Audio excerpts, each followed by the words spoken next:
All right, in today's video, we might have found the perfect mix of downtown Sarasota living with modern suburban housing. Really excited to show you this unique place, so let's check it out.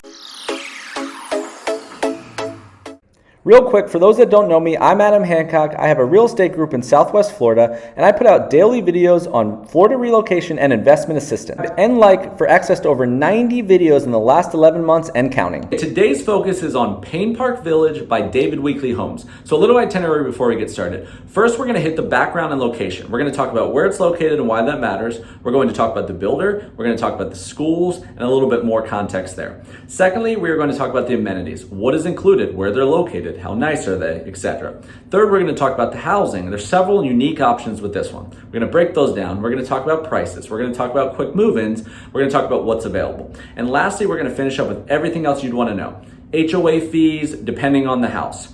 HOA schedule, CDD. We're going to talk about the timeline to build, the deposit schedule if you were to build, anything else you might want to know, and then finally we'll wrap up. Let's jump in. Okay, from a background perspective, I have the map pulled up here because the biggest push of this community is 100% the location. This one's a super unique one. I'm excited about it. I think from all the conversations I've been having over the last couple of months, this one's it's kind of like a unicorn.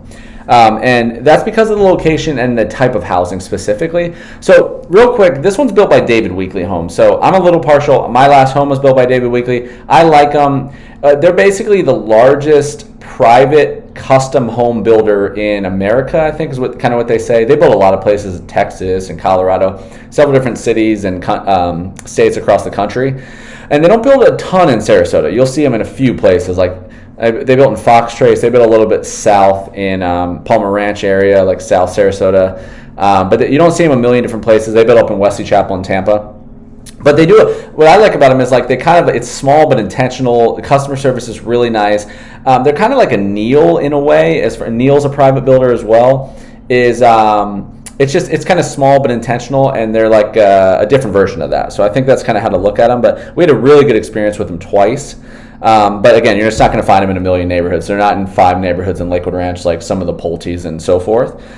So what they have is basically they have a couple different collections, and this one is it's an urban district collection. It's called Central Living, and they do that in St. Petersburg, Florida. They do that right outside of downtown Sarasota. They put these around the downtowns, and they're kind of like eclectic modern housing.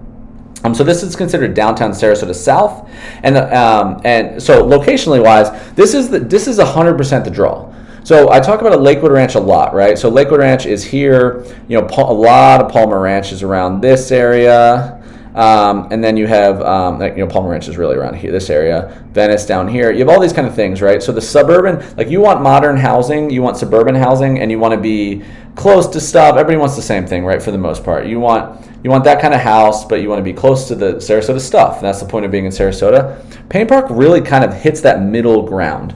So what happens is if you take your criteria for suburban housing in Sarasota, try to move that west, right? Look how far this area is from Lakewood Ranch is here, downtown here.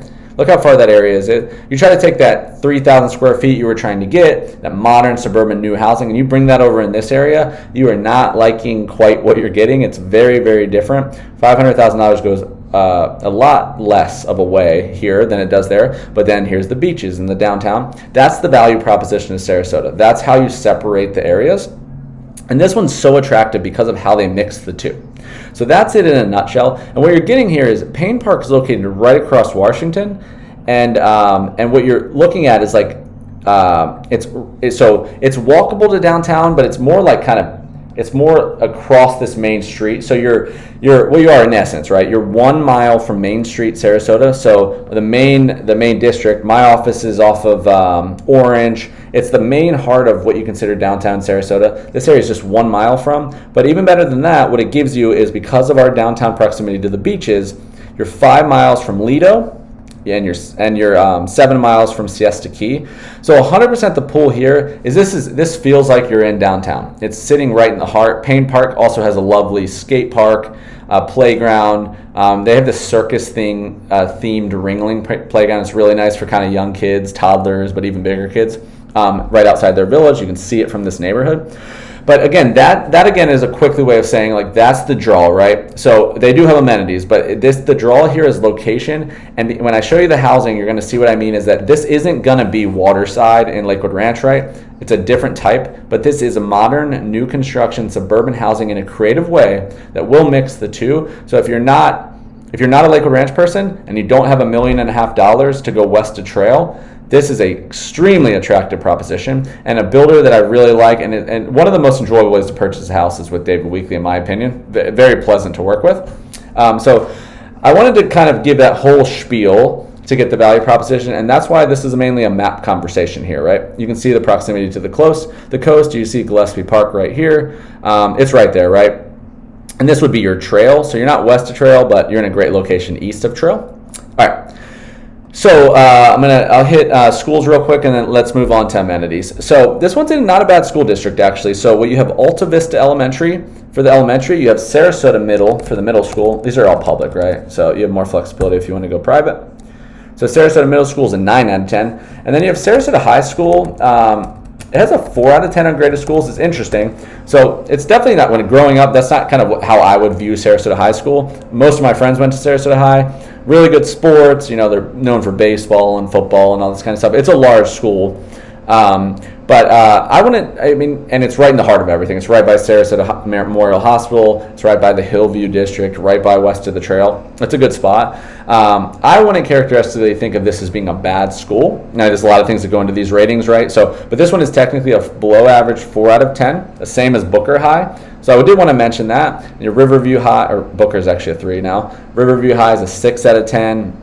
Which would be that South Sarasota. You hear a lot about good school districts. But I did want to mention just transparently, those are the schools. So you have Alta Vista, Sarasota Middle, Sarasota High as your non-school choice, just district zone schools. So that's a little bit of background. Let's hop on to our second tier and talk amenities. Okay, so amenity-wise, you do have some decent amenities in here. Again, the value proposition of Payne Park is not going to be amenities because you can get the world out in Lakewood Ranch, but you're still 25 minutes from everything. So, but you can see here. So you're going to have a pool, a dog park. You got really close stuff is kind of their amenity is like the downtown. It's maintenance. It's low maintenance. It's got a homeowners association, but what you are here is you are close to. So you can kind of see the layout here. It's nice. I mean, you kind of see the modernness. I really like the style around it. It really feels like kind of urban and eclectic. This is the little guest parking lot for the models, so that'll be different. This is the model here. But you kind of see how they're surrounded here. I'm going to explain the type of housing in a minute. But it's not a tiny area. It's a nice modern pool. It's been very pleasant every time I've been there. So, pretty decent. But again, you don't have a crazy HOA, and you have some nice amenities. But again, you can walk 5 minutes to Main Street, Sarasota, and go to all those restaurants and all that kind of stuff. So that is the pitch here. So I'm not gonna like drill down amenities. Section 4, I'm going to talk about the cost of the HOA, but that's what you're working with. So dog park, pool, close shopping, close restaurants, low maintenance, close golf courses, not on site. And that is it in a nutshell. So let's jump to number 3 and talk about what you can do housing-wise at the current time. Okay, the most unique part about this place, beyond the location, is definitely the array of housing. I think this kind of new modern stuff is really cool. A lot of people from the Northeast and California living in these like tighter quarters, but in a creative way, this is really appealing to. And again, this is modern new construction, so you will be suburban housing. You're just not going to get these huge plots of land that you're going to get in Lakewood Ranch, but what you're sacrificing is I am close to stuff. So that's kind of the proposition. So what you have here is you have a townhomes, which are the city home collection. You have the villas, which is the villas. And then you have the parkside and the garden, which these vary by lot, but they're both single family. So what you have here is you have about 1,900-ish square feet to about 2,700 square feet. And what you are is the villas and the townhomes are spec homes, right? So they're putting some decent options in here. David Weekley they're a semi-custom builder. So they typically do lot plus base price plus design. They're not a spec builder. But with the townhomes and villa, they are spec building them. It's more efficient for them. And they're doing the options that people want to have, right? They're changing the floors, they're doing the countertops, that kind of thing. But that's what you're working with. So townhome villa, and 2 single family collections. So I'm going to hop in and talk specifically about them, and we'll get going. Okay, so I want to talk about a couple things about the townhomes and the villas real quick, just intangibles, and then I'm going to hop over and talk a little bit more about the single families. So a couple attractive things, right? So they do ready to move in builds on because they're spec. So you have ready to move in options, which is not available everywhere in the current state. Relatively affordable pricing, especially for the downtown area on the townhomes and villas, even the single families, for being this close to downtown. Pretty solid. Really nice designs. And one of the intangibles about the townhomes is in certain plans you do have access to having an elevator, which I think that intangible for both ROI and just in general, I think it's nice as you get older. I mean, walking those stairs like this isn't the most enjoyable thing in the world. So again, you got a few different plans going on. You have ready to move in, but also can build from the ground up on the single families. So your townhome villa, and here they're really trying to do all spec with design options. So that's kind of the takeaway here. You'll see some of the design characteristics when I show the single families in a second, but just want to kind of give a roam of that. And now let's hop over to the next one. Okay, single family home wise in here, you have about 6 base models they're coming out with.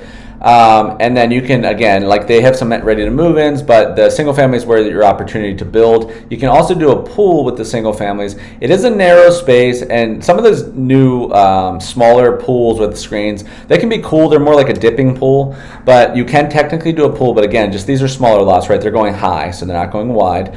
But this gives you a good example. So I'm going to show you some pictures here. But a single family, this is the larger collection. So 2001. To 2,500 square feet.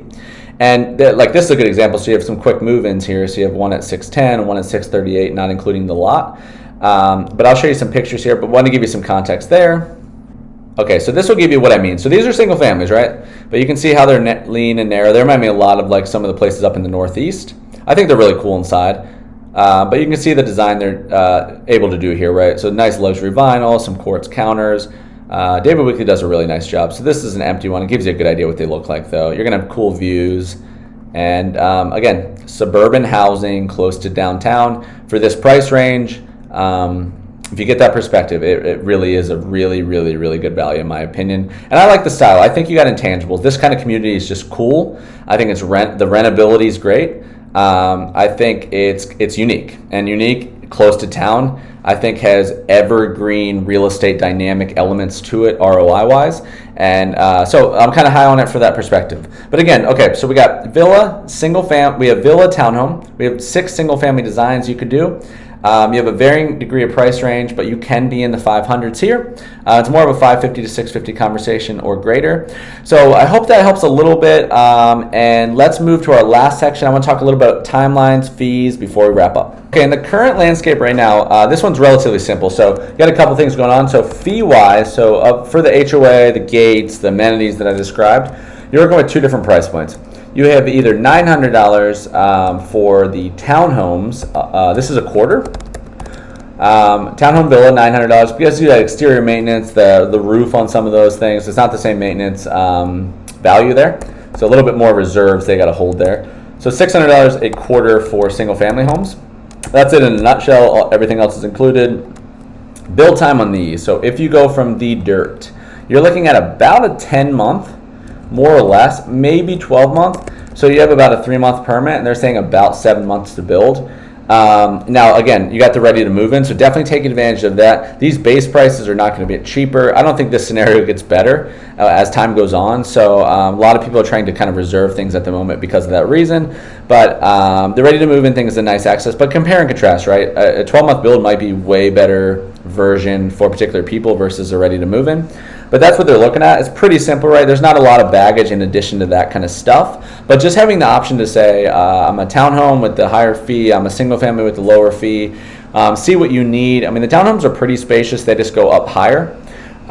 So again, this video was very much about I wanted to get across like kind of this location. I wanted to bring this to your attention. I'm surprised by how a little people talk about this community. I think it's kind of a gem in my opinion if it fits your style, just because you can save $300,000 to try to recreate this elsewhere.